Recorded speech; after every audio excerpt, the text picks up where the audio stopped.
다 같이 오늘 말씀의 제목 읽겠습니다. 믿는 자들은 하나님의 초소요, 그리스도는 믿는 자들의 초소입니다. 본문 말씀은 요한복음 14장 2절로 3절입니다. 다 같이 합독하겠습니다. 내 아버지 집에 갈 곳이 많도다. 그렇지 않으면 너에게 일렀으리라. 내가 너희를 위하여 초소를 예비하러 가노니 가서 너희를 위하여 초소를 예비하면 내가 다시 와서 너희를 내게로 영접하여 나 있는 곳에 너희도 있게 하리라. 아멘. 자, 예수님은 십자가에 달려 돌아가시기 전에 제자들에게 이제 이런 말씀하셨어요. 내가 가야 된다. 근데 내가 가는 이유는 초소를 예비하러 간다. 이렇게 말씀을 하셨고, 또 다시 오시는데, 다시 오시는 조건이 뭐냐면 초소를 예비하면, 그러니까 초소를 예비하러 가시는데 다시 오시는 조건이 뭘 하면 오셔요? 초소를 예비하면 오신다고 그랬어요. 그런데 자, 우리 말고요, 지금 다른 복음 안에 있는 분들 예수 그리스도가 오셨다고 합니까? 아직 안 오셨다고 합니까? 아직 안 오시고 오시려고 지금 대기하고 계시다고 그러죠? 그러면은 이유가 뭐예요? 오늘 이 본문 말씀을 통해서 보면 아직도 안 오시는 이유는, 그렇죠, 초소가 예비되면 온다 그랬는데 초소가 아직 예비가 안 돼서 안 오는 거죠. 그럼 뭔 집을 2000년 동안이나 짓는지 모르겠어요. 도대체 몇 채나 더 지어야 오실는지 모르겠습니다. 그러니까 자, 이 초소가 뭘 의미하는지를 오늘날 기독교인들이 잘 모릅니다. 초소가 말 그대로 거할 곳이고 집을 말합니다. 그러면 이제 성경이 무엇을 집이라고 했는가를 우리가 말씀을 통해서 확인해 보면 초소가 어디인지도 알 수가 있습니다. 먼저 성경은 믿는 사람들이 곧 하나님의 거하실 초소라고 말씀을 하고 있습니다. 성경을 통해서 확인하겠습니다. 고린도전서 3장 9절 다 같이 합독하겠습니다. 우리는 하나님의 동역자들이요 너희는 하나님의 밭이요 하나님의 집이니라. 사도 바울이 믿는 자들을 향하여 너희가 하나님의 밭이요 하나님의 집이라고 그랬죠. 그러면 하나님의 집은 누가 사시는 거예요? 하나님 사시는 거죠. 그러면 사람을 하나님의 집이라고 했기 때문에 사람 속에 누가 사셔야 돼요? 하나님 사셔야 되죠. 이것이 하나님의 말씀이에요. 곧 다시 말씀드리면 사람이 하나님의 초소라는 거예요. 여러분, 집과 초소가 다르지 않죠? 자, 그래서 이 사람은 어떤 집이냐? 처음부터 완성된 집은 아니고 터가 닦아지고 그 터 위에 집이 지어져가는 하나님의 집이라고 성경이 말씀을 합니다. 우리 고린도전서 3장 10절로 15절에 보면 이렇게 말씀하고 있습니다. 좀 깁니다만은 다 같이 한번 또 합독하겠습니다. 내게 주신 하나님의 은혜를 따라 내가 지혜로운 건축자와 같이 터를 닦아둠에 다른 이가 그 위에 세우나 그러나 각각 어떻게 그 위에 세우기를 조심할지니라. 이 닦아둔 것 외에 능히 다른 터를 닦아둘 자가 없으니 이 터는 곧 예수 그리스도라. 만일 누구든지 금이나 은이나 보석이나 나무나 풀이나 짚으로 이 터 위에 세우면 각각 공력이 나타날 터인데 그날이 공력을 밝히리니 이는 불로 나타내고 그 불이 각 사람의 공력이 어떠한 것을 시험할 것이니라. 만일 누구든지 그 위에 세운 공력이 그대로 있으면 상을 받고 누구든지 공력이 불타면 해를 받으리니 그러나 자기는 구원을 얻되 불 가운데서 얻은 것 같으리라. 자, 이 말씀은 자, 많은 목사들이 잘못 전하는 부분들이 있는데 어떻게 전하느냐? 이 터가 교회를 말하고 교회 위에 세워지는 그 터를 말하고, 그러니까 예수 그리스도의 터 위에 그냥 교회가 세워진다는 이야기. 교회가 세워졌으면 이 터가 지금 예수 그리스도라는 이야기예요. 그리고 여기서 집을 짓는 자들이 목사라고 이렇게 이야기를 해요. 그렇게 이야기하면서 만약에 목사가 이 집을 짓는데 성도들이 많이 모이잖아요. 근데 그 모인 성도들 중에 혹시라도 이 불타버리는 지옥에 가는 성도가 있을지라도 목사는 구원을 받는다. 이런 식으로 설교를 해요. 제가 직접 들은 설교입니다. 그래서 말씀을 모르니까 이런 잘못된 소리를 하는 거예요. 여러분, 3장 9절에 이 앞서 9절에 분명히 누가 하나님의 집이라고 그랬어요? 너희는 하나님의 집이라고 그랬으니까 사람에 대해서 하나님의 집이라고 그랬잖아요. 이 어떤 건물을 말하고 이 우리가 모인 이 공동체를 말하는 게 아닙니다. 구원받은 한 사람 한 사람을 지금 하나님의 집이라고 말씀했어요. 그런데 이 하나님의 집은 어떻게 세워지느냐? 자, 사도 바울이 하는 일이 뭐냐면 하나님의 은혜를 따라 내가 지혜로운 건축자와 같이 터를 닦아둔다. 사도 바울은 터 닦는 일을 해요. 곧 예수 그리스도가 속에 없는 자들에게 예수 그리스도를 증거하고 전파함으로써 예수 그리스도가 그 속에 들어가시도록 이 일을 사도 바울이 했어요. 그럼 이것이 뭐냐면 바로 터가 닦아지는 거죠. 그런데 터가 닦아졌다고 해서 그것이 집이 될 수는 없죠. 터 위에 어떻게 해요? 집을 세워야 되겠죠. 근데 그 집을 세우는 것까지 사도 바울이 하는 것은 아니라는 이야기죠. 그러면 자, 이 집을 세우는 것은 누가 하느냐? 다른 이가 한다고 그러잖아요. 다른 이라고 하니까 뭐 다른 사도를 말하는 게 아닙니다. 구원받은 각 사람이 곧 예수 그리스도의 터가 닦아진 각 사람이 이제 그 위에 뭘 세워요? 집을 세워요. 그럼 여기서 집을 짓는 재료가 6가지를 말씀하고 있습니다. 먼저 금이나 은이나 보석, 그 다음에 나무나 풀이나 집이 나와요. 그러면 이 금이나 은이나 보석이 상징적으로 비유적으로 뭘 말하느냐? 금은 변하지 않는 영원하신 하나님의 생명의 속성을 말합니다. 그래서 우리가 성막 안에 들어가 보면 모든 것이 다 금으로 되어 있고 또 금으로 칠해졌죠. 금은 영원히 변하지 않는 하나님 아버지의 생명의 속성. 또 성막을 지을 때 기둥의 받침을 은으로 만들라고 말씀하신 내용이 있는데 이 은은 예수 그리스도의 속죄의 대속을 말합니다. 우리를 위하여 십자가에 달려 돌아가신 것을 말해요. 그리고 보석은 진리의 말씀 곧 성령의 역사하심, 이것을 보석이라 그래요. 이것으로 집이 지어지는 것을 상급이라고 성경이 말씀을 합니다. 이렇게 집을 짓는 사람은 나중에 그 공력을 불로 시험할 때가 오는데 그 공력이 그대로 남아있음으로 해서 이것이 그들의 상급이 되고 기업이 될 것이라고 성경이 말씀을 하고 있습니다. 자, 반대로 구원은 받았지만 그리스도의 터가 닦아졌으니까 구원은 받았어요. 그런데 여기 나무나 풀이나 짚은 뭘 말하느냐? 육체로부터 나오는, 그 땅에서 나오는 것들을 말해요. 그래서 이것으로 집을 지으면 공력을 불로서 시험할 때 그 공력이 다 불타버린다는 이야기죠. 자, 다시 말해서 여러분들이 구원받은 후에 신앙생활 하면서 주를 위해서 하는 것이 아니라 나를 위해서 하는 것들은, 그러니까 똑같이 앉아서 예배드리고 찬송 부르고 봉사하고 여러 가지 헌금도 하고 주를 위한 일을 하지만 그것이 정말 주를 위한 일이 아니라 나를 위한 일이면 그것은 나무나 풀이나 집을 짓는 것과 마찬가지라는 이야기예요. 자, 우리가요 똑같은 일을 하면서 나타나기는, 사람들에게 보여지기는 똑같은 하나님 일을 하는 것으로 보여져요. 예를 들어서 자, 교회 우리가 예배드리는 이 장소를 청소를 한다고 합시다. 근데 정말 감사함으로 내게 이렇게 교회를 청소할 수 있는 기회를 주신 하나님께 감사함으로 이렇게 하시는 분이 있다. 그러면 그분은 금이나 은이나 보석으로 지금 집을 쌓고 있는 거예요. 그런데 하기 싫은데 억지로 순서를 넣어놨고 또 조를 짜놨으니까 내가 아이고 이걸 나 집에서도 청소 잘 하는데 내가 교회 와서 청소해야 돼? 하면서 마음에 우러나지 않는, 그냥 할 수 없이 그냥 억지로 그냥 그 행위를 한다면 밖에서 보기에는 똑같이 교회 청소를 하는 것이지만 마음에 우러나서 감사함으로 하는 분들은 금이나 은이나 보석으로 지금 집을 짓는 것이고, 똑같이 청소를 하지만 그냥 마지못해서 하는 분들은 나무나 짚이나 풀로 그냥 쌓고 있는 거라고 생각을 하시면 되겠어요. 비유적으로 좀 말씀을 드립니다. 여러 가지 경우에 다 이것들을 적용해 볼 수가 있어요. 찬양을 하는 것도 마찬가지고 주방에서 봉사를 하는 것도 마찬가지고 또 주님 앞에 헌금을 드리는 것도 마찬가지예요. 어떤 분들은 자, 헌금을 드릴 때 그래요. 하나님 아버지, 나 이만큼 했으니까 아시죠? 돌려주실 거죠?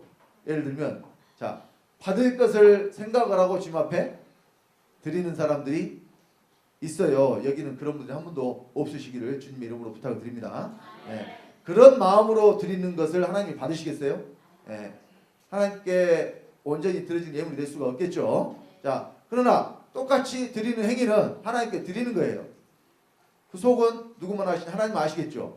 그러나 자, 이것이 나중에 우리가 육체를 벗고 주님 앞에 가기 전에 반드시 우리의 공력을 불러서 시험 받을 때가 오는데 이런 것들은 다 타버릴 것이고 정말 진심으로 아버지께 드리는 것들은 그대로 남아서 여러분들이 영원히 누리고 살 상급이 되는 줄 믿으시기 바랍니다. 자, 그래서 이 집을 짓는 것은 구원받은 저와 여러분들이 각자 금이나 은이나 보석으로 집을 짓는 것이라고 성경이 말씀을 합니다. 자, 또 에베소서 2장 20절 22절에 보면 자, 우리 다 같이 또 합독합니다. 너희는 사도들과 선지자들의 터 위에 세우심을 입은 자라. 그리스도 예수께서 친히 모퉁이 돌이 되셨느니라. 그의 안에서 건물마다 서로 연결하여 주 안에서 성전이 되어가고 너희도 성령 안에서 하나님의 거하실 조소가 되기 위하여 예수 안에서 함께 지어져 가느니라. 자, 여러분 여기 에베소서 2장 말씀은 단체적인 것을 말씀을 했습니다. 이것은 구원받은 성도 한 사람 한 사람이 모여서 또 성전이 되어가는 것을 말하고 있어요.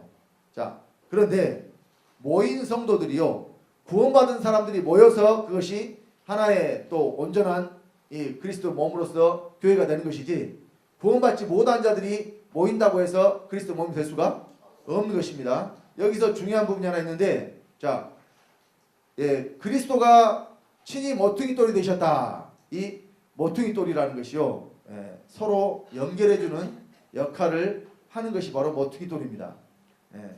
우리가 이제 집을 지을 때요, 이제 벽돌을 쌓는 걸 보면요, 이 모서리부터 꼭 쌓아 나갑니다. 양쪽 모서리부터 쌓아 나가지고, 그래야 이게 이제 줄을 딱 이렇게 띄어가지고 거기에 맞춰서 이렇게 엇갈리게 이제 벽돌을 쌓아요.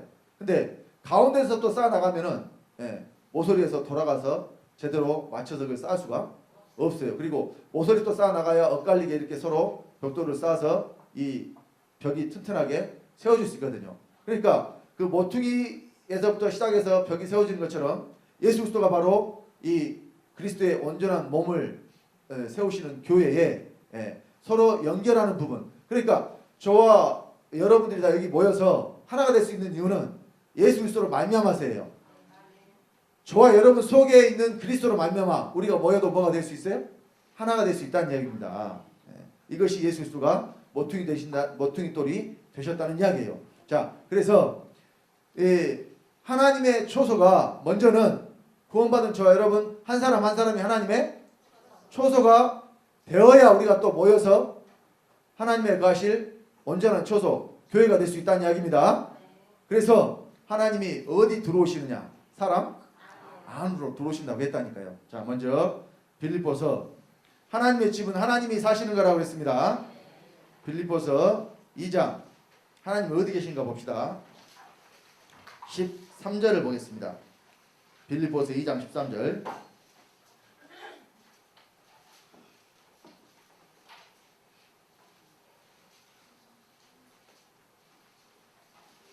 자, 빌립보서 2장 13절 다 같이 합독합니다.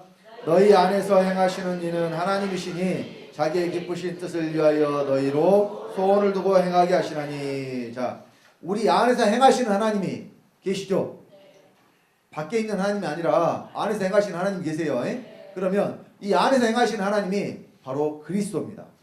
자, 우리 골로새서 또 1장 26절로 27절 말씀 보겠습니다. 골로새서 1장 26절로 27절.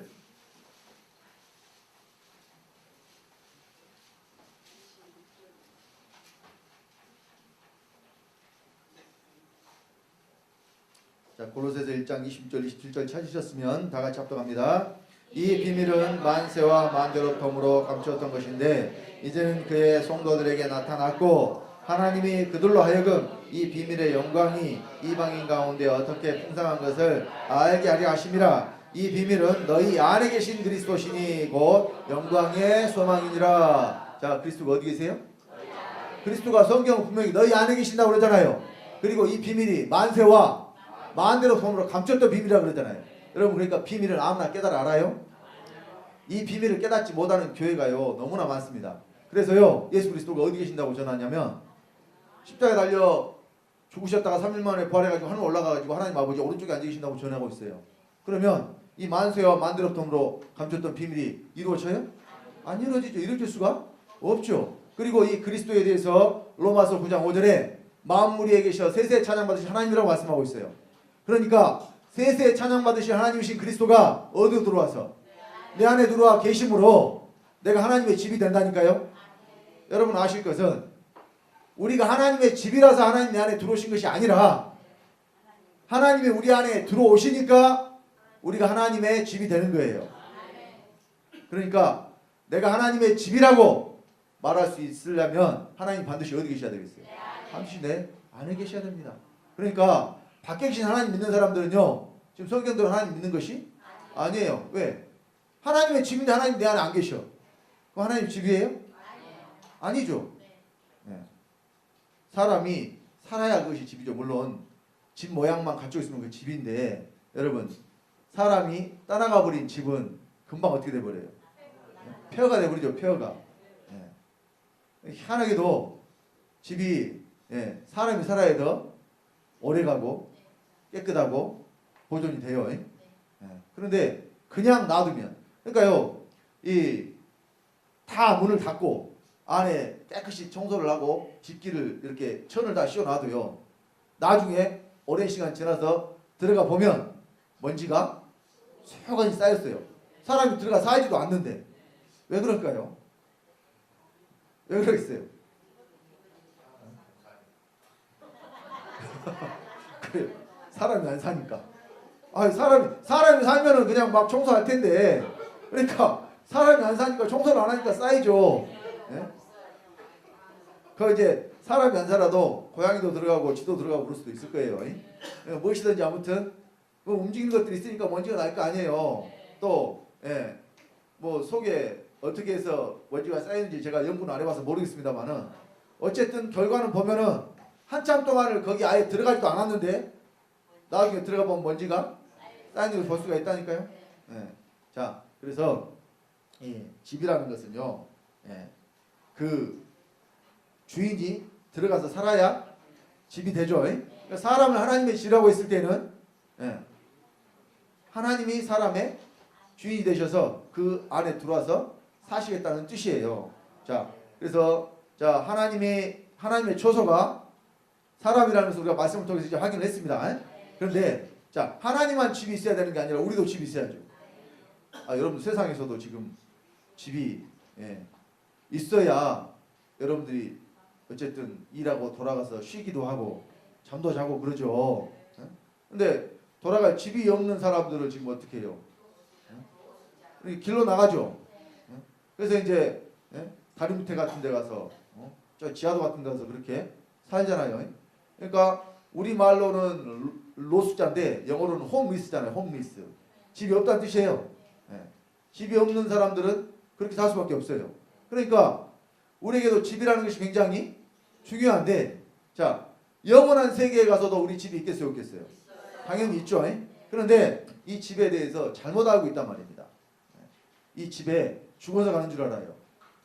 자, 예수님이 하신 말씀 다시 한 번 더 읽읍시다. 오늘 본문인데요, 중요하니까 다시 한번 읽습니다. 합독합니다. 내 아버지 집에 갈 곳이 많도다. 그렇지 않으면 너에게 일렀으리라. 내가 너희를 위하여 초소를 예비하러 가노니 가서 너희를 위하여 초소를 예비하면 내가 다시 와서 너희를 내게로 영접하여 나 있는 곳에 너희도 있게 하리라. 자, 여기 잘 보시면 어디에 갈 곳이 많아요? 어디에? 내 아버지 집에. 갈 곳이 어디에 많아요? 내 아버지 집에. 그럼 아버지 집이 어디에 있어요? 우리 성도님들은 아니까 이제 아버지 집이, 좀 전에 제가 내가 하나님의 집이라고 그랬죠. 하나님이 아버지잖아요. 그러니까 갈 곳이 어디에 많아요? 아버지 집에 갈 곳이 많아요. 예수님이 지금 자, 어디를 가느냐? 아버지께로 가요. 근데 뭐하러 가느냐? 초소를 예비하러 가요. 그런데 가서 초소를 예비하면 그 초소는 누구를 위한 초소냐? 저와 여러분을 위한 초소죠. 그러면 다시 오셔가지고 너희를 내게로 영접하여 나 있는 곳에 너희도 있게 하리라. 그러면 예수 그리스도가 계신 곳에 우리도 함께 있어야 돼요. 이것이 초소가 된다는 이야기예요. 자, 그래서요, 예수님이 아버지께로 가신다는 말씀을 많이 하셨는데 이게 왜 중요하냐면 아버지께로 가셔야 초소가 돼서 우리에게 다시 오실 수가 있기 때문에 자꾸 예수님은 어디로 간다고 그래요? 아버지께로 간다 그래요. 근데 가시고 그냥 그걸로 끝이 아니라 반드시 어떻게 한다고 그랬어요? 다시 오신다고 했다니까요. 그래서 예수님이 아버지께로 가시면 어떤 일이 일어나느냐. 자, 먼저는 요한복음 14장 12절에 예수님이 이렇게 말씀하셨습니다. 다 같이 합독합니다. 내가 진실로 진실로 너에게 이르노니 나를 믿는 자는 나의 하는 일을 저도 할 것이요 또한 이보다 큰 것도 하리니 이는 내가 아버지께로 감이니라. 자, 이거 예수님이 하신 말씀이에요. 그러면 이 말씀이 이루어져야 되겠죠. 그런데 예수님이 말씀하시기를 내가 아버지께로 가면 너희가 나보다 내가 한 일도 할 것이요 나보다 큰 일도 한다고 그랬죠. 그러면 자, 예수님이 하시는 일을 우리도 하고 또 큰 일도 한다. 그럼 사람들이 예수님이 하시는 일에 대해서요, 예수님이 행하신 표적과 이적 이것만 생각한다니까요. 예를 들어서 물 위로 걸어가신 사건이 있죠. 예. 예수님은 물 위로 걸어가셨으니까 우리가 더 큰일 하려면 우리는 뛰어가야 되고, 아니 걷는 것보다는 뛰는 것이 더 큰 거라고 생각을 할 수가 있잖아요. 예? 그러면 또 오병이의 표적을 예수님이 행하셨는데 보리떡 5개와 물고기 2마리니까 우리는 그러면 보리떡 3개와 물고기 1마리 좀 줄여서 똑같이 먹이면 더 큰 것이 되겠죠. 예? 그런 식으로 생각을 해요. 그러니까 큰 일을 하겠어요? 못 하겠어요? 그러니까 일이 뭔지를 모르니까 자꾸 이런 잘못된 생각을 해서 어떻게 우리가 예수보다 큰일 하냐. 그래서 예수님이 큰일 하라고 했는데, 그럼 예수님이 하라고 했으니까 해야 돼요? 안 해야 돼요? 해야 되는데, 근데 사람의 생각으로 어떻게 우리가 예수님보다 큰일 하냐 이렇게 그냥 말아버린다니까요. 자, 예수님이 말씀하신 하나님의 일이 뭐냐. 우리 요한복음 6장 29절입니다. 요한복음 6장 29절 찾겠습니다.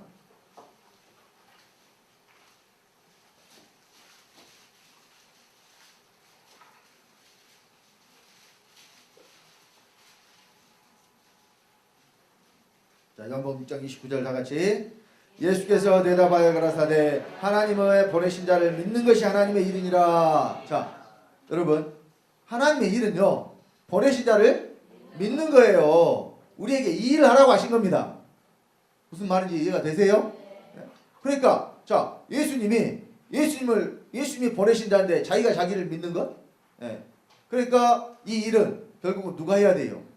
믿는 저와 여러분들이 해야 될 일이지 예수님이 하실 일이 아니란 이야기예요. 그러니까 우리가 예수보다 더 큰일 할 수 있다는 것은, 자, 우리가 믿음으로 할 수 있다는 이야기예요. 믿음으로. 어떤 이 표적과 이적을 나타내라는 이야기가 아니라 여러분들이 믿음으로 예수님보다 더 큰일 하라는 이야기예요. 자, 그래서 예수님이 아버지께로 가야만 우리가 예수님보다 더 큰일을 할 수가 있다는 말입니다. 에? 그러니까 어떻게 해요? 예수님 반드시 어디로 가셔야 되겠어요? 아버지께로 가셔야 돼요. 자, 요한복음 16장 28절에는 이렇게 말씀하셨습니다. 내가 아버지께로 나와서 세상에 왔고 다시 세상을 떠나 아버지께로 가노라 그랬죠. 자, 예수님이 세상에 오실 때 어디서 왔어요? 아버지께로 나왔죠. 아버지께로 나왔으니까 어디 계신 거예요? 나오기 전에. 나왔다는 말은 안에 있었다는 뜻입니다. 에? 설명 안 해도 나 집에서 나왔어. 방금 집에서 나왔어. 그러니까 집에서 네가 나왔는데 집에 어디 있었냐? 지붕에 올라갔다 왔냐? 벽에 붙어있다 왔냐? 이렇게 물어본 사람 있어요? 왜 안 물어봐요? 그것은 상식적으로 당연히 집에서 나왔으면 집 안에 있다 나온 것이지 설명해 줘야 돼요? 안 해도 돼요? 그러면 예수님이 아버지께로 나왔다는 것은 어디서 오셨다는 거예요? 당연히 아버지 안에서 나왔다는 거죠. 그런데 이 예수님이 다시 세상을 떠나 아버지께로 가실 때는 어디로 가시겠어요? 가실 때도 당연히 아버지 안으로 가셔야 되겠죠. 그리고 그 아버지 안에서부터 다시 어디로 오느냐? 믿는 자 안으로 오셔야 되는 거예요. 이때 오실 때에는 생명으로 오십니다. 영으로. 에? 아버지 안으로 갔다가 다시 믿는 자 안으로 오시는 예수 그리스도는 영으로 생명으로 오셔요. 자, 그래서 이 예수 그리스도가 아버지께로 가야 보혜사가 우리에게로 오신다고 말씀을 하셨죠. 이게 요한복음 16장 7절입니다. 다 같이 합독합니다.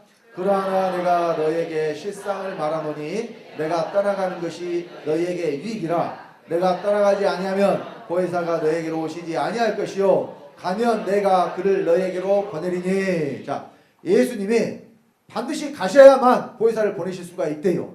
근데 보혜사는 어디서 온대요? 자, 우리 요한복음 15장 26절 봅니다. 요한복음 15장 26절입니다.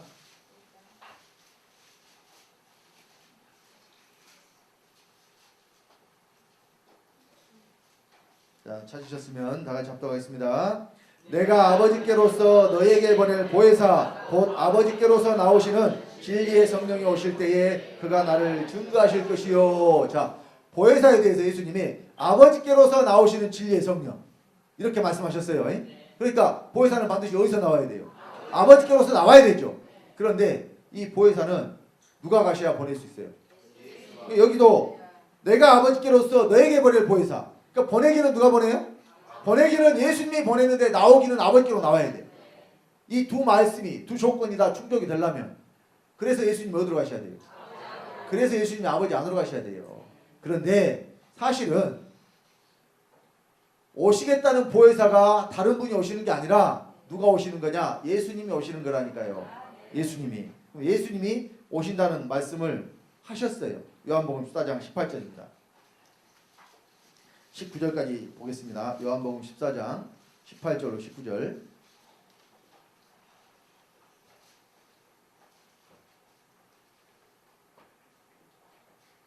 자, 다 같이 찾으셨으면 합독합니다.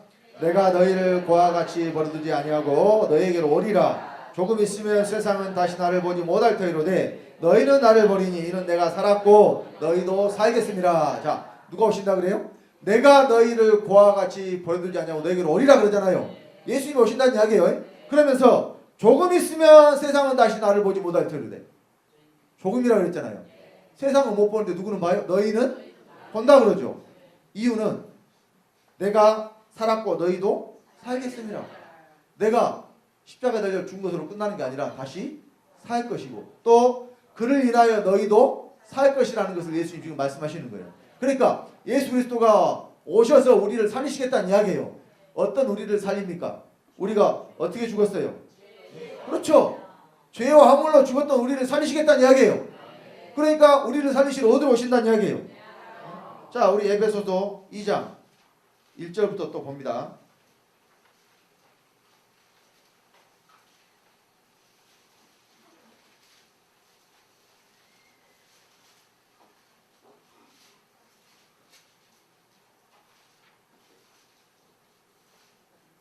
(5절까지) 보겠습니다. 에베소서 2장 1절로 5절입니다. 다 같이 합독합니다. 너희의 허물과 죄로 죽었던 너희를 살리셨도다. 그때 너희가 그 가운데서 행하여 세상 풍속을 쫓고 공중의 권세 잡은 자를 따랐으니 곧 지금 불순종의 아들들 가운데서 역사하는 영이라. 전에는 우리도 다 그 가운데서 우리 육체의 욕심을 따라 지내며 육체와 마음에 원하는 것을 하여 다른 이들과 같이 본질상 진노의 자녀이었더니 긍휼에 풍성하신 하나님이 우리를 사랑하신 그 큰 사랑을 인하여 허물로 죽은 우리를 그리스도와 함께 살리셨고 너희가 은혜로 구원을 얻은 것이라. 자, 우리를 허물과 죄로 죽었던 우리를 살리셨다 그러잖아요. 그러면 어떻게 살리셨어요? 죽은 자를 살리려면 어떻게 해야 돼요? 생명을 줘야죠. 죽은 자를 살리려면 뭘 주셔야 돼요? 자, 생명을 주셔야 돼요. 근데요, 자, 죄로 죽었으니까 그러면 죄사만 받으면 살아나느냐? 그럴까요? 아닙니다. 그래서 예수님은 자꾸 우리를 살리시기 위해서 생명으로 예수님이 오셨다고 말씀을 하시는 거예요. 요한복음 1장 23절에 내 말이 곧 영이요 생명이다. 요한복음 10장 25절에 내가 곧 부활이요 생명이다. 요한복음 14장 6절에 내가 곧 길이요 진리요 생명이다. 자꾸 누가 생명이라 그래요? 예수님이 생명이라 그러죠. 요한복음 1장 4절에도 말씀 안에 생명이 있었으니 이 생명은 사람들의 빛이라. 말씀이 곧 생명이라 그러죠. 그러니까 뭐가 들어와야 우리가 사는 거예요? 생명이 들어와야 사는 거예요. 생명이 없으면 사는 것이 아니죠. 그러면 지금 여기 계신 분들 다 멀쩡히 살아있는데 자, 밖에 있는 사람들도 지금 멀쩡히 살아있는 사람들 많죠. 그러면 그들도 각자 육체의 생명을 가지고 있지만 아버지가 주시는 생명, 이 생명을 받지 못했기 때문에 하나님 보시기에는 그들은 죽은 자예요. 그러니까 우리가 무엇으로 죽었느냐? 허물과 죄로 죽었어요. 근데 우리를 살리시기 위해서 생명이신 그리스도가 어디로 들어오신다는 이야기예요? 내 안에 들어오신다는 이야기예요. 이것이 바로 만세와 만대로부터 감췄던 비밀이 바로 너희 안에 계신 그리스도입니다. 그리고 믿는 자 안에서 행하신 하나님이 누구예요? 그리스도예요. 그러니까 우리가 그리스도가 믿는 자 안에 들어오심으로 말미암아 하나님의 처소가 되는 거예요. 왜? 그리스도가 하나님이시니까. 자, 그래서 이 예수 그리스도께서 아버지께로 가셨다가 반드시 어디로 오셔야 되느냐? 믿는 자 안으로 오셔야 될 것을 말씀하셨습니다. 우리 요한복음 14장 20절에 자, 요한복음 14장 20절입니다. 다 같이 합독합니다. 그날에는 내가 아버지 안에 너희가 내 안에 내가 너희 안에 있는 것을 너희가 알리라. 자, 그날이 되면은 예수님이 어디로 가시고? 아버지 안으로 가시고. 그러니까 여기는 자, 요한복음 14장 7절 이하에 보면은 나는 아버지 안에 있고 아버지는 내 안에 계신 것을 믿으라, 이렇게 아버지와 예수님이 하나인 것을 말씀하셨어요. 그때는요 상호적인 것을 말씀했어요. 나도 아버지 안에 있지만 아버지도 내 안에 계신다. 하나됨을 이렇게 말씀하셨다니까요, 예수님이. 그러니까 이렇게 말씀하셨던 예수님이 그날에는 나만 어디로 가느냐? 아버지 안으로 가신다는 이야기예요. 아버지 안으로. 그런데 그 날 후에는 예수님만 아버지 안으로 가시는 것이 아버지 안으로 가시고 끝나는 것이 아니라 반드시 너희와 내가 하나가 된 것을 지금 말씀하고 계시잖아요. 너희가 내 안에 내가 너희 안에. 그러니까 그리스도가 지금 어디로 오신다는 이야기예요. 자, 여러분 이 상태는요 예수님이 이 땅에 육체를 입고 계셨던 상태를 잘 생각을 해보시면 돼요. 그러니까 예수님이 2000년대 이 땅에 계실 때 우리가 똑같은 육체를 입고 계셨죠. 육체를 입고 계신 그 예수님 속에 누가 계셨어요? 아버지가 계셨어요. 그러니까 예수님은 빌립에게 나를 본 자는 아버지를 보았거늘 어찌하여 아버지를 보이라 하느냐 그랬죠. 그러니까 예수님이 그 말씀을 하셨을 때 아버지가 어디 계신다는 이야기예요? 바로 예수님 안에 계신다는 이야기죠. 그런데 자, 예수님이 일을 하시는데 그 일은 예수님의 일이라고 그랬어요? 아버지의 일이라고 그랬어요? 예수님은 자기가 일을 하시는 것에 대해서 이것은 내 일이 아니라 내 안에서 아버지가 일하시는 것이라 이렇게 말씀하셨잖아요. 그래서요 우리 요한복음 14장 10절로 11절에 말씀을 통해서 확인합시다. 자, 요한복음 14장 10절로 11절입니다.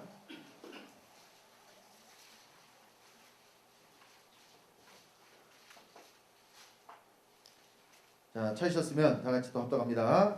나는 아버지 안에 있고 아버지는 내 안에 계신 것을 내가 믿지 아니하느냐? 내가 너에게 이르는 말이 스스로 하는 것이 아니라 아버지께서 내 안에 계셔 그의 일을 하시는 것이라. 내가 아버지 안에 있고 아버지께서 내 안에 계심을 믿으라. 그렇지 못하겠거든 행하는 그 일을 인하여 나를 믿으라. 자, 예수님이 하시는 일. 그러니까 자, 여러 가지 이적과 표적이 있죠. 물이 변하여 포도주가 되게 하신 그 첫 번째 표적으로 시작을 해서 예수님이 행하신 많은 일들, 갓세 병든 자를 고치시고 또 죽은 자를 살리시고 귀신을 쫓아내시고 뭐 이런 여러 가지 일들을 행하셨는데 그 일을 예수님은 예수님이 하셨다 그래요? 아버지가 하셨다 그래요? 근데 사람들이 보기에는 그 일이 예수님이 하신 거예요? 아버지가 하신 거예요? 사람들이 보기에는 예수님이 하신 거예요. 근데 예수님은 그 일은 사람이 할 수 있는 일이더냐?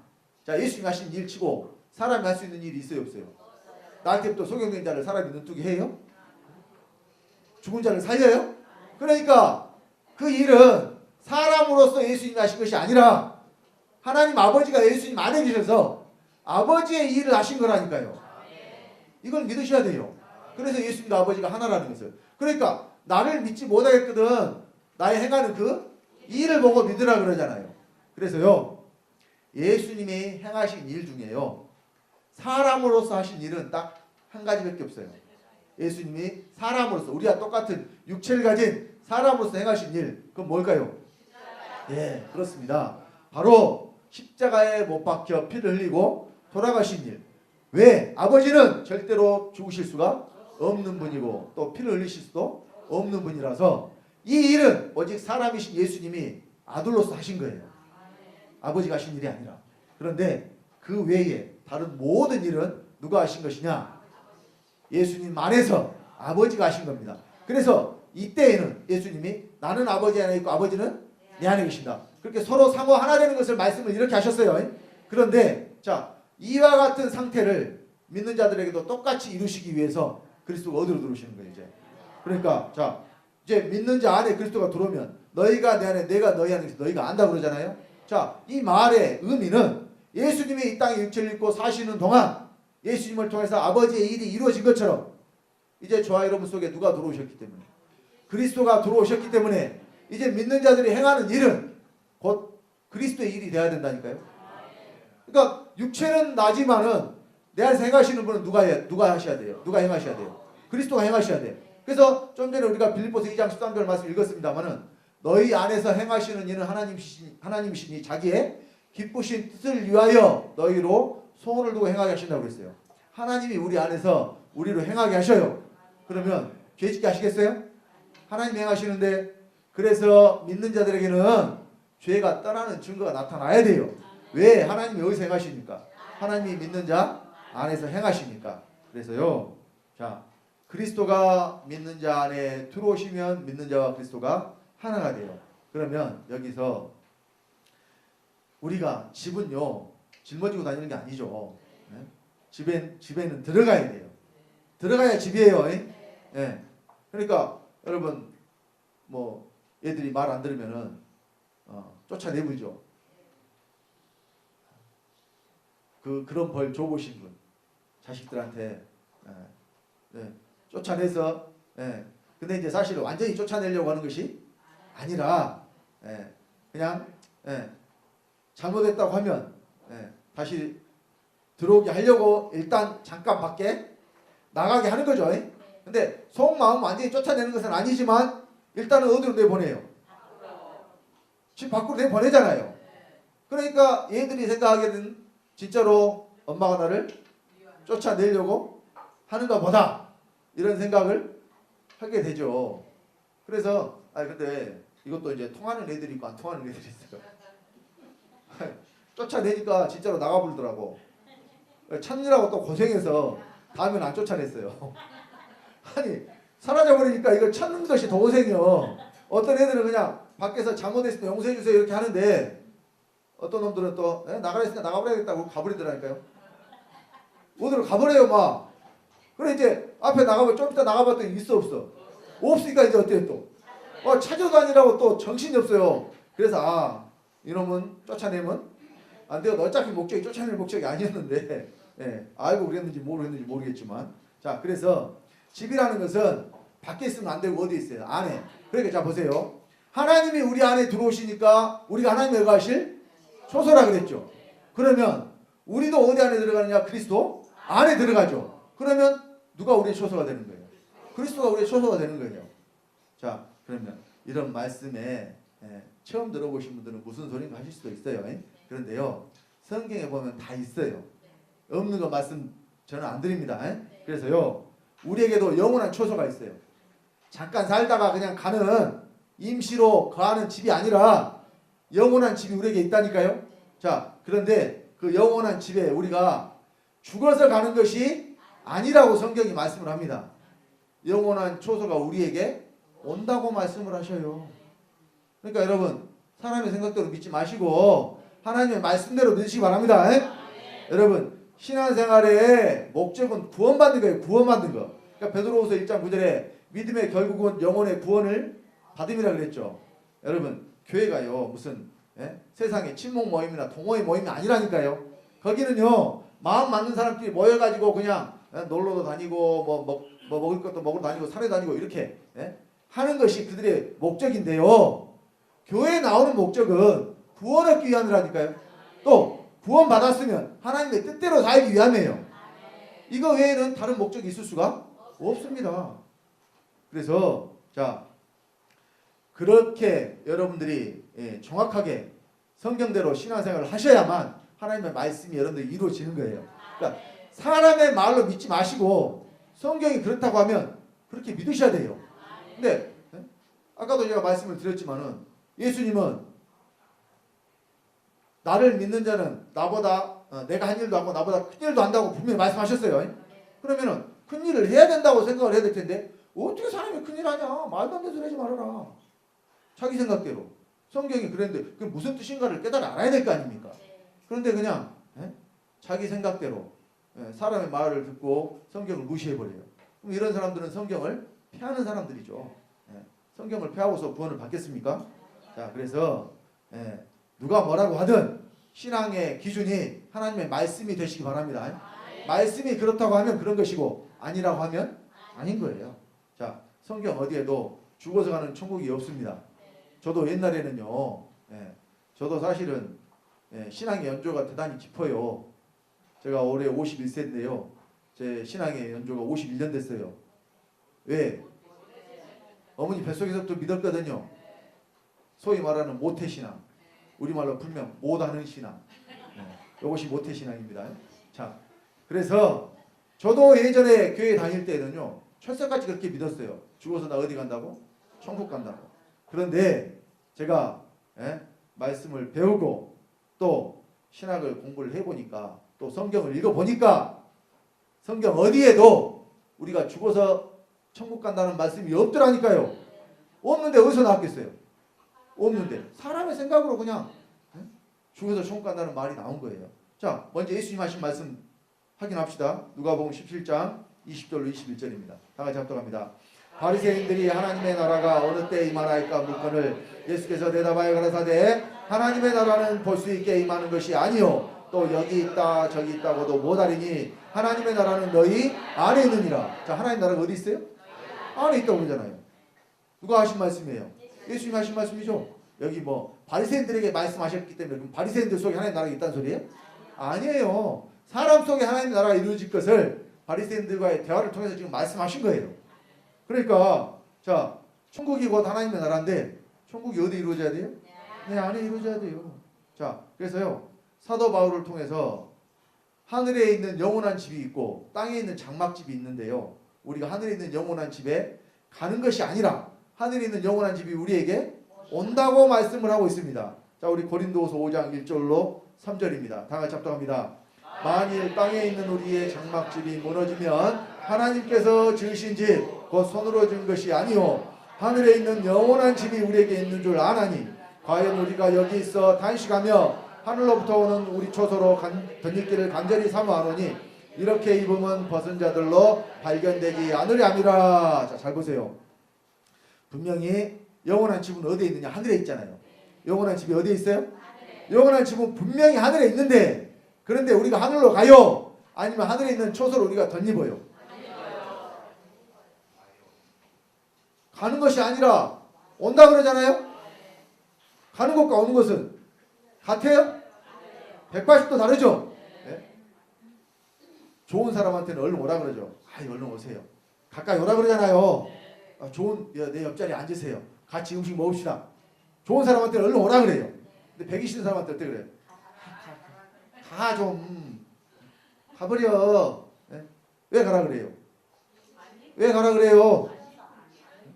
같이 있기 싫다는 소리예요 지금. 네. 그러니까 오고 가는 것이 이렇게 차이가 나요. 그러니까 천국을 죽어서 가는 것과 살아서 하나님 나라가 내게 오는 것과 여러분 죽어서 가는 천국 기다리다가 그 사람은 이제 갈 데가 없어요. 왜? 죽어서 갈 천국이 없는데 어디로 가요? 그러니까 막연하게 그냥 나 죽으면 천국 갈 것이다 이렇게 믿고 있다가 결국 갈 데가 없으니까 어디로 가느냐? 지 애비한테 가요. 지 애비가 누구냐? 사람에게는 육체의 아버지가 다 계시죠. 그런데 그 아버지를 아버지라고 하지 마라 그랬잖아요. 너희 아버지는 하늘에 계신 아버지시라고 그랬죠. 그러면 우리가 어떻게 하늘에 계신 하나님 아버지 아들이 돼요? 어떻게 됩니까? 생명 받아야 돼요. 생명 받아야. 교회 다녀서 아들 되는 게 아니라 우리가 하나님 아버지 아들 되는 것은 생명 받아야 아들 됩니다. 그런데 누가 생명이라고 그랬어요? 예수 그리스도가 생명이라고 그랬죠. 그러니까 생명이신 그리스도가 어디로 들어와야 돼요? 여러분 생명이라는 것이 밖에 있어야 돼요? 안에 있어야 돼요? 생명이면 안에 있어야 돼요. 그러니까 그리스도가 우리의 생명이니까 어디에 있어야 돼요? 자, 우리 그리스도가 우리의 생명이라는 말씀이 또 있죠. 우리 골로새서 3장 3절로 4절 보겠습니다. 골로새서 3장 3절로 4절.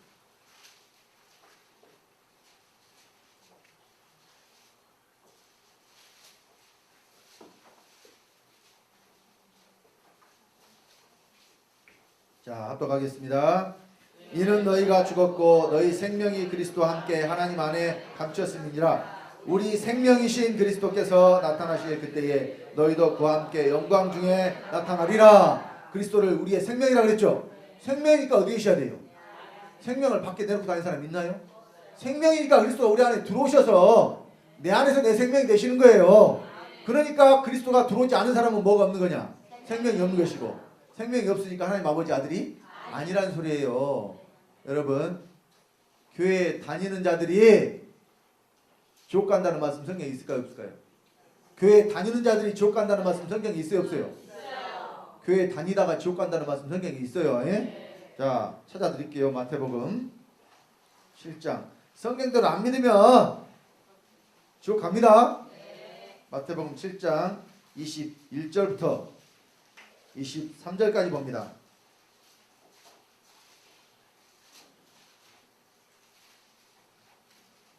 마태복음 7장 21절로 23절 다 같이 합독합니다. 나더러 주여 주여 하는 자마다 천국에 다 들어갈 것이 아니요 다만 하늘에 계신 내 아버지의 뜻대로 행하는 자라야 들어가리라. 그날에 많은 사람이 나더러 이르되 주여 주여 우리가 주의 이름으로 선지자 노릇하며 주의 이름으로 귀신을 쫓아내며 주의 이름으로 많은 권능을 행치 아니하였나이까 하리니 그때 내가 저에게 밝히 말하되 내가 너희를 도무지 알지 못하니 불법을 행하는 자들아 내게서 떠나가라 하리라. 자, 여러분 여기 불신자들에게 말씀하셨어요, 예수님이? 주여 주여 하는 자들에게 말씀하셨죠? 그러면 주여 주여 하는 자들이 교회 다니는 자들이 안 다니는 자들이에요? 다니는 자들이에요. 그런데 그들에게 불법을 행하는 자들 내게서 떠나가라고 말씀하셨어요. 그러면 예수님이 말씀하신 불법이 뭘까요? 7장 21절에 보면은 하늘에 계신 내 아버지의 뜻대로 행하는 자가 들어간다고 그랬는데 바꿔 말하면 뜻대로 행하지 않았기 때문에 아버지의 뜻대로 행하지 않는 자들은 주여 주여 해도 다 지옥에 간다는 뜻이에요. 그럼 아버지의 뜻이 뭐냐? 자, 우리 요한복음 6장 40절 봅니다. 요한복음 6장 40절.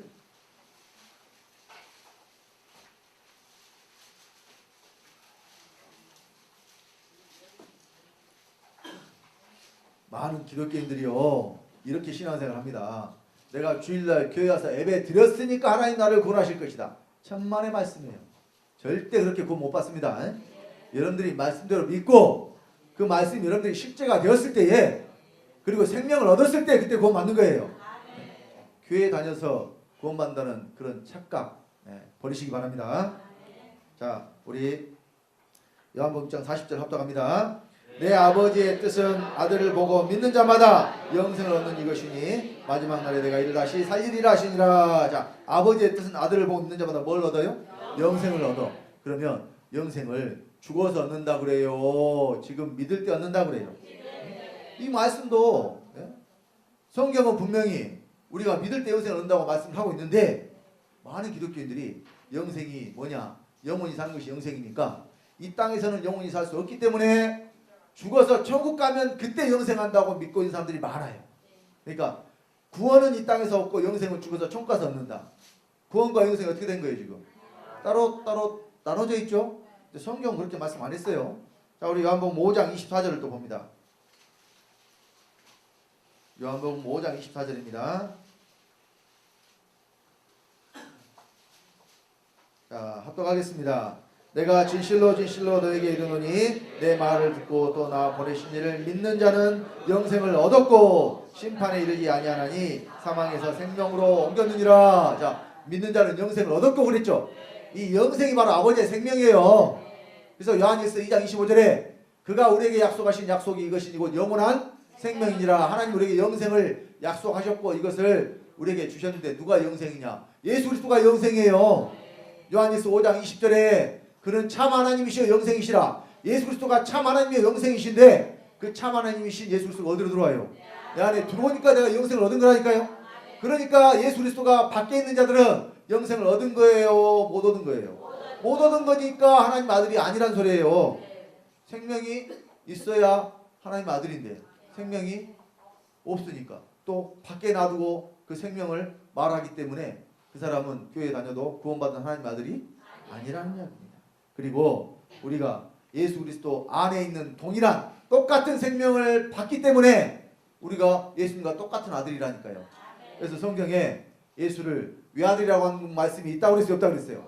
예수를 외아들이라고 하는 말씀이 없어요. 근데 오늘날 기독교인들이 신앙 고백하면서 외아들 예수 그리스도를 믿는데요.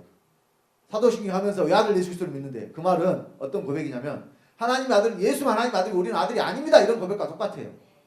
근데 성경에 하나님이 천지를 창조하신 목적, 사람 하나님의 형상과 지으신 하나님의 형상과 모양대로 지으신 목적 바로 예수 그리스도로 말미암아 자기의 아들들 되게 하시는 거라니까요. 그러면 예수는 외아들이어야 돼요? 맏아들이어야 돼요? 그래서 예수님이 맏아들이라는 말씀이 성경에 세 군데나 나온다 그랬죠. 누가복음 2장 7절에 맏아들을 낳아 부위에 넣었다고 됐다니까요. 예수님이 태어나자마자 그 예수님을 어떤 아들이라고 그래요? 맏아들. 다른 데도 많이 있지만 거기만 또 찾아서 확인합시다. 누가복음 2장 7절.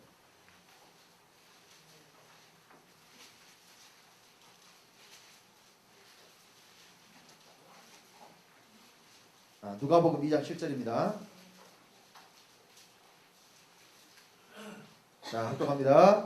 맏아들을 낳아 강보로 싸서 그 위에 누였으니 이는 사관에 있을 것이 없음이라. 성경 분명히 예수가 어떤 아들이라고 그래요? 맏아들이라고 그래요. 맏아들. 근데 왜 외아들이라고 그럴까요? 이것이 바로 이 불균형의 교리, 사탄의 교리예요. 예수만 하나님 아들이고 너희는 하나님의 아들이 아니다. 아들 못되게 하는 것이고 못 받게 하는 거예요. 그러니까 우리가 구원받았다는 것은 하나님의 아들 됐다는 거예요. 아들이 아니면 구원 못 받은 거예요. 그러니까 이걸 못하게 하기 위해서 마귀가요 교묘하게, 그러니까 비슷하게 만들어서요 헷갈리게 만든다니까요. 제대로 못 찾게 만들려고. 그것이 마귀의 노림수예요. 그러니까요 예수를 하나님의 아들로 믿지 마라 이렇게 마귀 안 한다니까요. 하나님의 아들로만 믿어라 그래요. 예수를 그로 믿지 못하게 만들어요. 자, 그래서 이 하늘로부터 오는 초소가 뭐냐? 사도 바울은 이것이 곧 생명이라고 말씀을 해요. 고린도서 5장 4절 5절 이어서 이렇게 말씀을 합니다. 다 같이 합독합니다. 이 장막에 있는 우리가 짐진 것 같이 탄식하는 것은 벗고자 함이 아니 오직 덧입고자 함이니 죽을 것이 생명에게 삼킴받게 하려 함이라. 곧 이것을 우리에게 이루게 하시고 보증으로 성령을 우리에게 주시는 하나님이시니라. 자, 죽을 것이 뭐에게 삼킴받아요? 생명에게. 그러니까 하늘로부터 오는 초소를 우리가 덧입으니까 어떤 일이 일어나느냐? 그 생명이 우리 안에 들어오고 우리 안에 있는 죽을 것이 생명에게 어떻게 돼요? 삼킴받아요. 그러니까 내 속에 이 죽을 것이 뭐냐면 죄예요. 죄. 이 죄가 생명에게 어떻게 돼요? 삼킴받아요. 그러니까 죄는 없어지고 뭐만 남다는 이야기예요? 생명만 남다는 이야기죠. 이 일을 우리에게 이루게 하시고 보증으로 성령을 우리에게 주신 이가 하나님이셔요. 그러니까 이 성령이고 아버지의 생명입니다. 성령을 우리에게 주신 이유, 죽을 것이 생명에게 삼킴받게 하시려고. 자, 그래서요 덧입는 것, 성경에 덧입는 것, 있는 것, 입는 것, 안에 들어가는 것, 이게 다른 걸 말하는 게 아니에요. 자, 그래서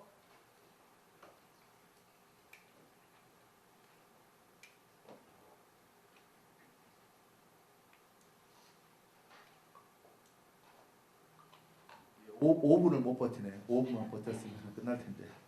자, 그래서요 성경을 자세히 보면은 우리에게 자, 덧입으라는 말씀은 우리가 고린도후서에서 봤습니다. 또 예수 그리스도로 옷 입으라는 말씀이 많이 있어요. 자, 로마서 13장 14절. 오직 주 예수 그리스도로 옷 입고 정욕을 위하여 육신의 일을 도모하지 말라. 예수 그리스도로 옷 입었으니까 누가 나타난다는 이야기예요. 여러분 옷 입고 나오면 옷이 보이죠? 그러니까 우리 속에 부끄러운 것을 무엇으로 감추느냐? 예수 그리스도로 옷 입고 감추라는 이야기예요. 이것이 자 속에 있는 거 그냥 감춰놓기만 하는 이야기가 아니라 죽을 것이 생명에게 삼킴받으면 없어져 버리는 거라니까요. 그러니까 죽을 것이 생명화 돼버려요. 자, 이것은 작은 물고기를 큰 물고기가 잡아먹어버리죠. 그러면 작은 물고기가 분명히 있었지만 큰 물고기 안에 들어가 버리니까 작은 물고기가 더 이상 남아있어요? 큰 물고기화 돼버렸어요? 이걸 말하는 거예요. 그러니까 죽을 것을 생명이 삼켜버렸으니까 이제 더 이상 죽을 것은 있다는 이야기 없다는 이야기예요. 그러니까 우리가 주 예수 그리스도로 옷 입었다는 것은 내 속에 죽을 것이 사라져버린다는 이야기예요. 자, 또 갈라디아 3장 20절 27절 다 같이 합독합니다. 너희가 다 믿음으로 말미암아 그리스도 예수 안에서 하나님의 아들이 되었으니 누구든지 그리스도와 합하여 세례를 받은 자는 그리스도로 옷 입었느니라. 여기도 그리스도로 뭐 입었어요? 옷 입었어요. 그러니까 우리가 어떻게 하나님 아들 되느냐? 그리스도 예수 안에서. 어디서 아들 돼요? 그리스도 예수 안에서. 그러니까 우리가 그리스도 예수 안에 들어가니까 예수 안에서죠. 성경에요 그리스도 안에서 이런 말씀이 얼마나 많은지 몰라요. 자, 에베소서 4장 22절 24절에도 다 같이 합독합니다. 너희는 유혹의 욕심을 따라 썩어져가는 구습을 쫓는 옛사람을 벗어버리고 오직 심령으로 새롭게 되어 하나님을 따라 의와 진리의 거룩함으로 지으심을 받은 새 사람을 입으라. 옛사람이 이 죄의 몸을 가진 첫사람 아담을 옛사람이라고 그래요. 또 새사람은 하늘로부터 이 신령한 몸을 가지고 우리에게 오시는 그리스도를 말해요. 그러니까 자, 이 그리스도로 우리가 옷 입는 것이 새사람 되는 거라니까요. 그러기 위해서는 먼저 어떻게 해요? 이 옛사람을 또 여기는 벗어버리라 그러죠. 이 옛사람을 어디서 벗느냐? 십자가에서. 그러니까 요한복음 로마서 6장 6절에 우리 옛사람이 예수와 함께 십자가에 못 박힌 것은 죄의 몸이 멸하여 우리가 다시는 죄에게 종노릇하지 아니하라니 그랬습니다. 자, 시간이 없습니다만 마지막으로 우리가 그리스도 안에 들어가는 것만 좀 살펴봅시다. 자, 에베소서 1장 7절로 10절 다 같이 합독합니다. 우리가 그리스도 안에서 그의 은혜의 풍성함을 따라 그의 피로 말미암아 구속 죄 사함을 받았으니 이는 그가 모든 지혜와 총명으로 우리에게 넘치게 하사 그 뜻의 비밀을 우리에게 알리셨으니 곧 그 기쁘심을 따라 그리스도 안에서 때가 찬 경륜을 위하여 예정하신 것이니 하늘에 있는 것이나 땅에 있는 것이다 그리스도 안에서 통일되게 하십니다. 자, 모든 것이 다 그리스도 안에서 이루어지죠. 그리스도 안에서 구속과 죄 사함을 받았고 또 그리스도 안에서 우리를 예정하셨고 또 그리스도 안에서 통일되게 하신다 그러잖아요. 우리가 그리스도 안에 들어가지 않으면 말씀이 이루어질 수가 없다는 뜻이에요. 그러니까 자꾸 어디에 들어가라 그래요? 그리스도 안에 들어가라 그래요. 자, 에베소서 1장 11절로 12절에도 다 같이 합독합니다. 모든 일을 그 마음의 원대로 역사하신 자의 뜻을 따라 우리가 예정을 입어 그 안에서 기업이 되었으니 이는 그리스도 안에서 전부터 바라던 우리로 그의 영광의 찬송이 되게 하심이라. 자, 우리가 기업이 되는 것도 그리스도 안에서 또 그의 영광이 찬송이 되는 것도 그리스도 안에서 밖에서 되는 일이 아무것도 없어요. 그러니까 자꾸 우리에게 어디로 들어가라 그래요? 그리스도 안에 들어가라 그러죠. 이것이 성경의 요구입니다. 왜? 안에 들어가야 그리스도 우리의 초소가 되니까. 우리의 거할 영원한 집이 바로 그리스도예요. 그러니까 여기서 그리스도 안에 들어간 자들이 영원히 영의 세계에서도 그리스도 안에서 살아요. 또한 그리스도도 내 안에 사시고 이것이 우리가 그리스도 하나됨이에요. 자, 여러분, 그래서 하늘로부터 오는 초소가 바로 그리스도예요. 그러니까 우리가 하나님의 집인 것처럼 그리스도도 우리 집이 돼요. 그러니까 우리가 항상 어디 안에서? 그리스도 안에 들어가야 안식을 얻죠. 여러분 집에 가서 쉬는 것처럼. 근데 이 영원한 초소에 죽어서 가는 것이 아니라 지금 어디서? 여기서 이 땅에 있는 장막집이 무너지면, 그러니까 이 장막집이 무너진 것이 우리가 옛사람을 벗어버리는 거예요. 그러면 새 사람으로 입는 겁니다. 그래서 사랑하는 우리 성도님들은 하나님의 말씀이 지금 여기서 이루어지시기 바랍니다. 죽어서 천국 가서 이루어진다는 말씀은 속지 마시고 여기서 이 땅에서 우리가 육체가 있는 동안에 하나님의 모든 말씀이 저와 여러분들을 통해서 이루어지시기를 예수 그리스도로 간절히 축원드립니다. 기도하겠습니다. 아버지 하나님, 주님의 은혜를 감사드립니다. 믿는 자들이 곧 하나님의 초소요, 믿는 자들의 초소는 그리스도라고 이 시간 말씀 전했습니다. 그래서 우리가 그리스도로 말미암아 생명 얻어서 구원 받은 자라면 또한 그리스도 안에 들어가서 우리가 그의 기업이 되고 또 영광의 찬송이 되는 것이라고 이 시간 말씀 전했사오니 사랑하는 우리 주학교 성도님들, 이 말씀들이 이 땅에서 실제가 되게 하심으로 우리 아버지가 약속하신 대로 삼층천에 다 들어가는 아버지의 거룩한 후사들 되도록 복 주시고 인도하여 주시옵소서. 말씀 가운데 함께 하신 주님께 감사를 드리며 주 예수님으로 말미암아 주 예수님의 생명을 받고 주 예수가 된 하나님 아들 주성령 목사가 기도드렸습니다.